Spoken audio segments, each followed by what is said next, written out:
tarde, los integrantes del grupo J del NRC 36053 pasarán a exponer el caso Tentaciones Fatales, donde se analizará el delito informático, la extorsión digital y vulneración de los derechos fundamentales.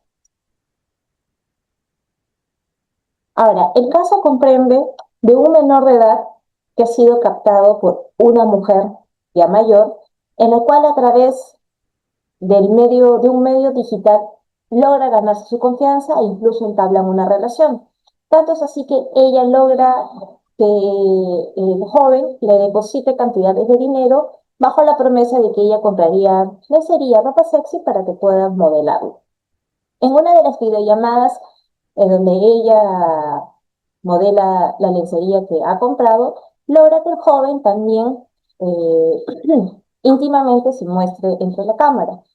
En esa oportunidad, ella capta estas imágenes y procede a chantajearlo, indicándole de que si no accede a cumplir ciertas acciones, ella va a exponer esas imágenes, enviándole por medios electrónicos a sus familias, amigos, e incluso publicar estas grabaciones en su fiesta, una reunión que va a tener.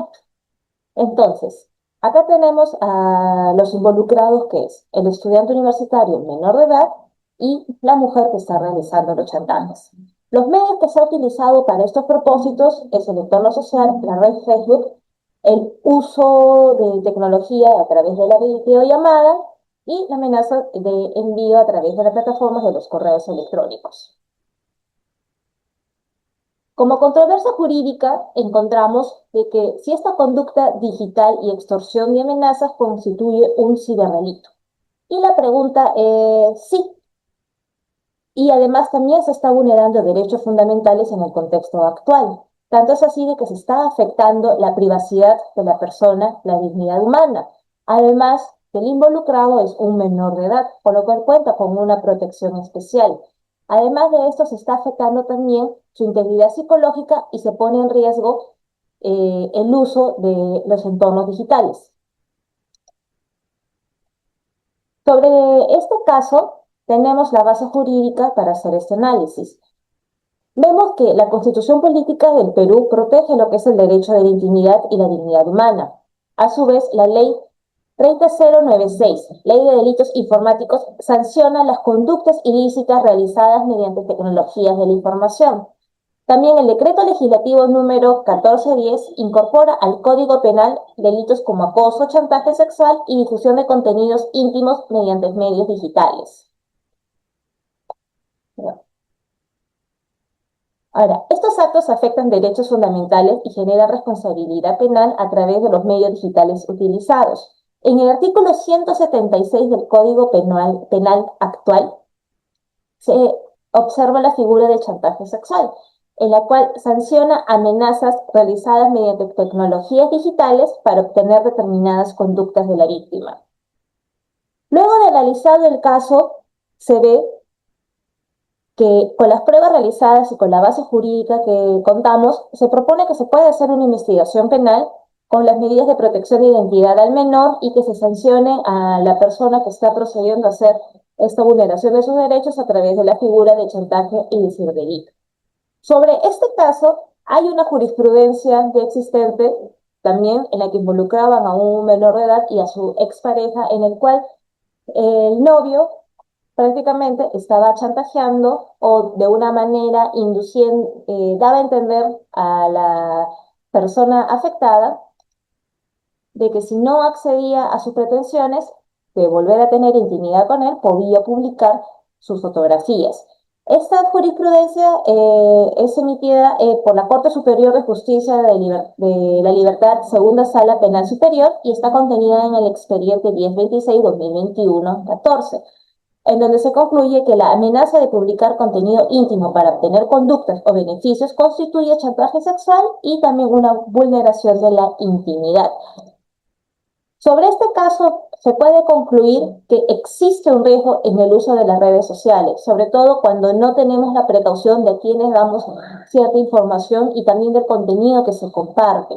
Se ha acreditado de que se han vulnerado los derechos fundamentales del menor de edad, que cuenta con una protección especial, porque podría estarle causando un daño psicológico y también a su honra y su dignidad.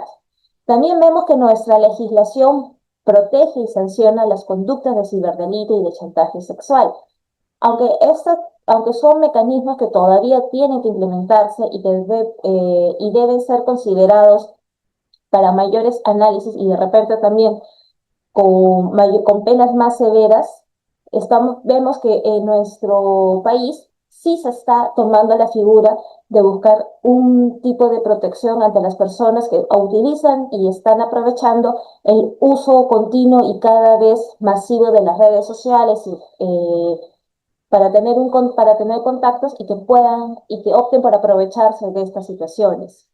Entonces, es muy importante también considerar que al ser un menor de edad, la pena aún es mayor. En este caso se recomienda una supervisión en el uso que tienen las personas o los responsables de los menores de edad sobre el uso de las plataformas que están utilizando y también de que se refuercen los mecanismos de ciberseguridad y las leyes y sanciones que optan o castigan este tipo de acciones. Muchas gracias. Ahora le doy paso al compañero Juan Carlos para continuar con la exposición. Gracias por el pase, compañera Valesca. Vayamos al grano. La pregunta es la siguiente. ¿Los hechos constituyen algún delito? Y la respuesta contundente a este caso es que sí. Los hechos descritos sí constituyen algún delito, debido a que existen conductas ilícitas realizadas mediante medios informáticos y digitales contra un menor de edad.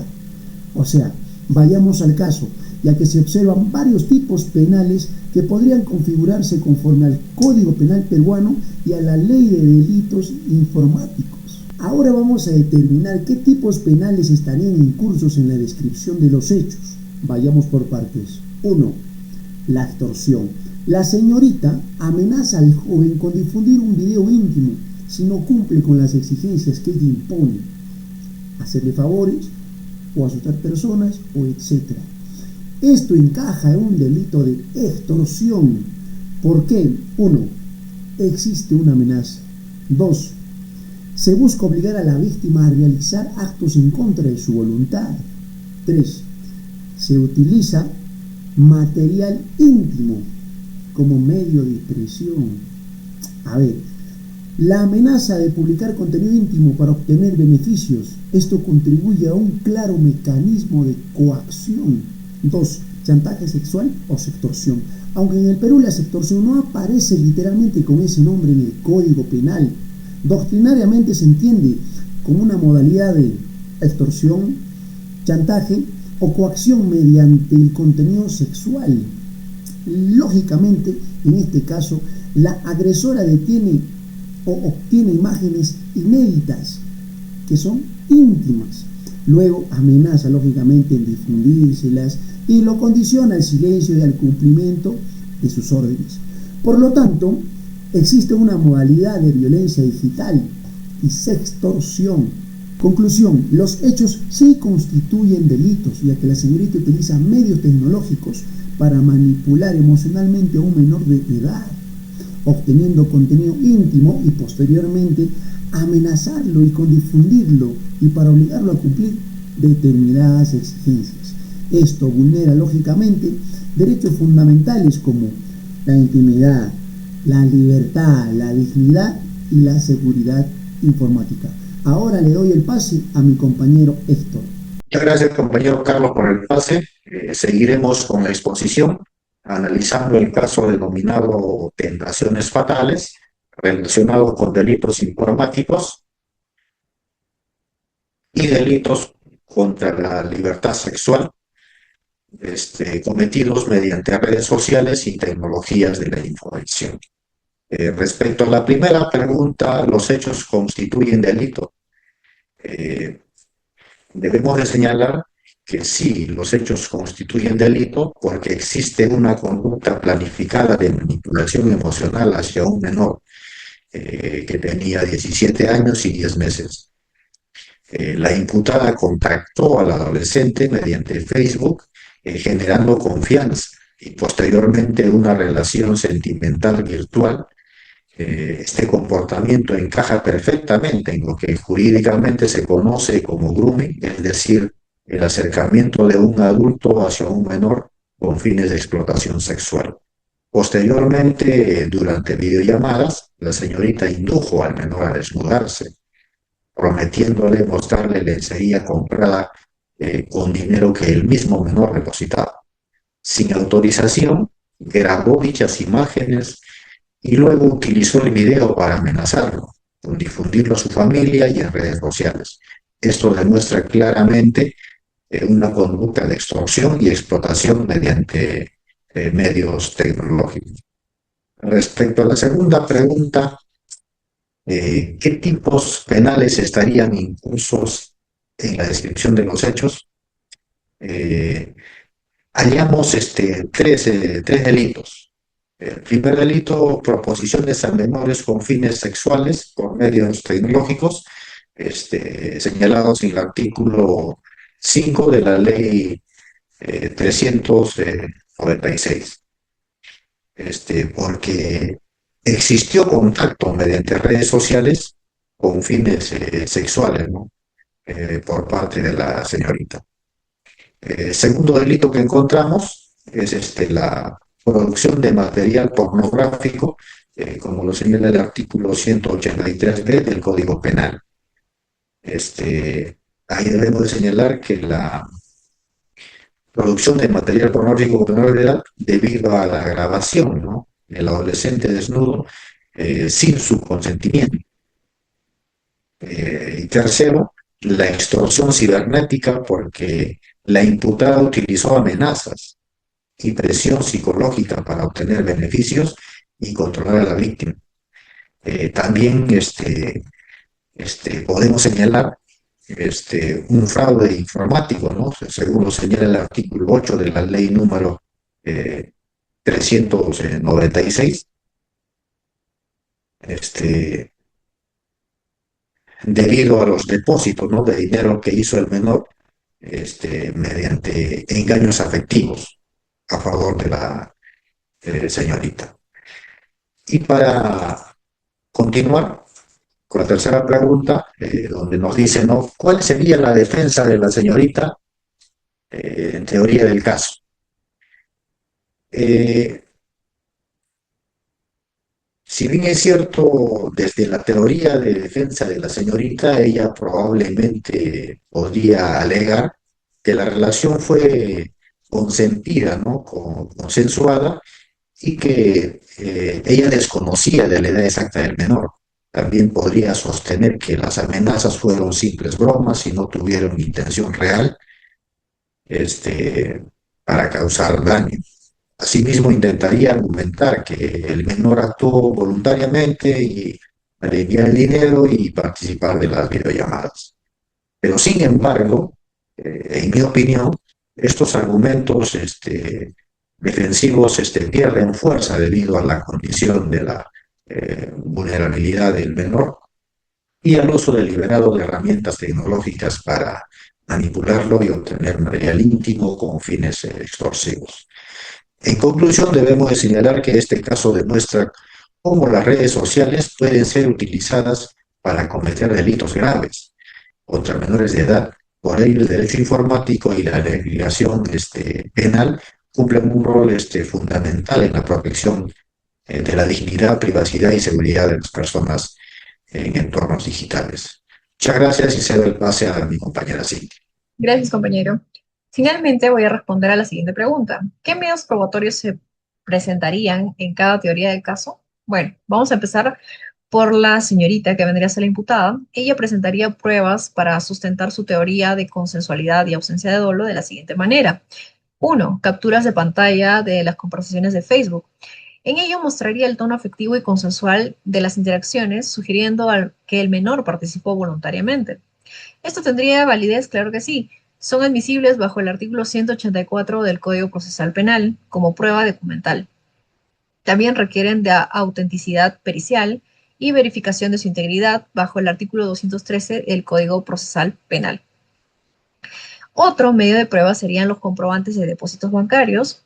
Estos demostrarían que los pagos sí fueron voluntarios y evidenciaría que no hubo coacción directa. Su validez es que son admisibles bajo el artículo 185 del Código Procesal Penal como prueba material, pero su interpretación depende del contexto. La Fiscalía podría contrarrestar que los depósitos fueron inducidos por engaño o que fueron reforzados por un fraude informático, según la ley 8, según la ley 30096 del artículo 8. Otro medio de prueba sería el peritaje informático del video, ya que en este podría describirse un peritaje que demuestre que el video no fue editado ni destinado inicialmente a una extorsión, apoyándose una tesis de que fue en broma o un falso dolo. Esto es válido bajo el artículo 213 del Código Procesal Penal, pero su efectividad depende de la imparcialidad del perito y de la cadena de custodia. Si la fiscalía acredita intención extorsiva, o sea, que el correo fue amenazante, esta prueba pierde relevancia. Otra prueba sería el testimonio de terceros. Esas pruebas serían que personas que confirmen que sí existió una relación afectiva o que no hubo intenciones delictivas dentro de esta relación, ¿no? Según la doctrina, podemos ver que al respecto de este tema, el autor Clavero Arévalo enfatiza que los delitos informáticos, las pruebas digitales, deben cumplir con estándares forenses estrictos, como la verificación de hash para garantizar la autenticidad. Según este autor, las capturas de pantalla son vulnerables a las manipulaciones, lo que limita el valor si no están certificadas.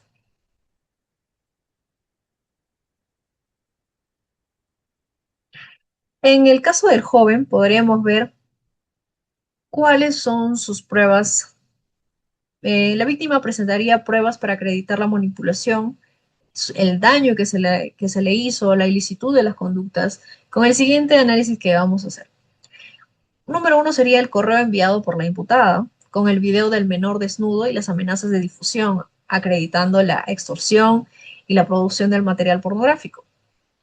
Esto se validaría altamente bajo el artículo 184 del Código Procesal Penal, que sería una prueba documental, siempre que se autentifique mediante peritaje forense, según el artículo 213 del Código Procesal Penal. Para verificar su origen y contenido, también vamos a irnos a la ley 30096 en su artículo 11. ¿Qué nos dice este artículo? Exige la preservación de los datos digitales, reforzando su admisibilidad. Otro medio probatorio serían los registros bancarios de los depósitos realizados. Estos mostrarían las transferencias de la cuenta de la imputada, demostrando la explotación económica. Esto se valida bajo el artículo 185 del Código Procesal con un alto peso probatorio. Si se correlaciona con las promesas engañosas de la imputada, la Superintendencia de Bancas y Seguros y AFP podría validar los movimientos reforzando el fraude informático. Otro medio probatorio sería también las capturas de pantalla de las conversaciones que tuvieron en Facebook. Esto evidenciaría obviamente el proceso de grooming, mostrando la manipulación emocional y las promesas sexuales que tuvieron entre ellos.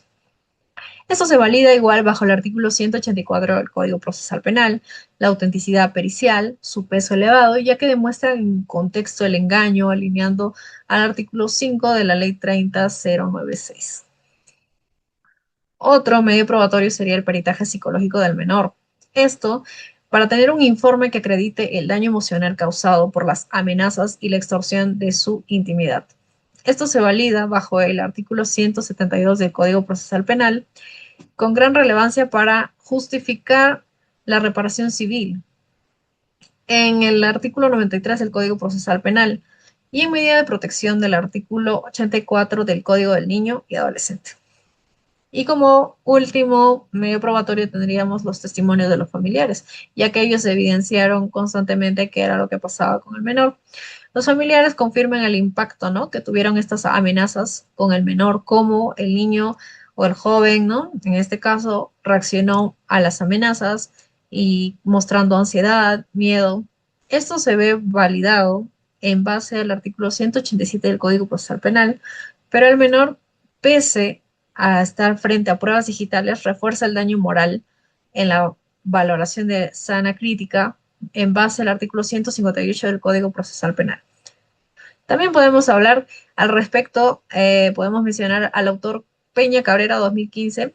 Él señala la importancia de las pruebas periciales para acreditar daños psicológicos en víctimas de delitos digitales, especialmente en menores de edad, cuya vulnerabilidad amplifica el impacto. Este autor subraya que los peritajes psicológicos y digitales son complementarios para sustentar su victimización.